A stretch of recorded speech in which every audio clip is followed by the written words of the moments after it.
Well, socialist Senator Bernie Sanders wants America to be a socialist country, and even liberals are blasting his agenda. My next guest says socialism is a violation of basic human rights. Thor Halvorson of the Human Rights Foundation joins me now with details. Thor, why do you believe socialism is a violation of basic human rights? Well, let's actually qualify that.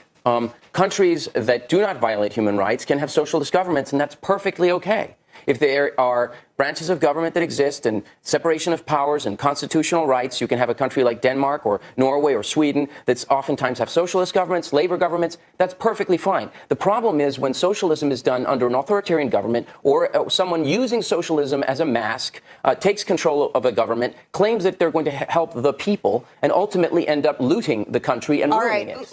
But I will say this. I actually made the largest contribution allowable to the campaign of Bernie Sanders.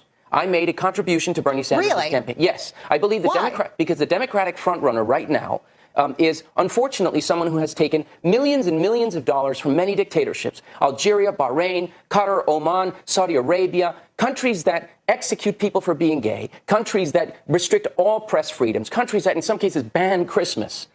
I would much rather have Bernie Sanders be the Democratic frontrunner than a person who takes money from dictatorships, unquestionably. And at the same time, on the Republican side, you have the frontrunner who believes that Putin is fine. And that is awful as well. You say that's a problem as well. In both I just have to get you to one more.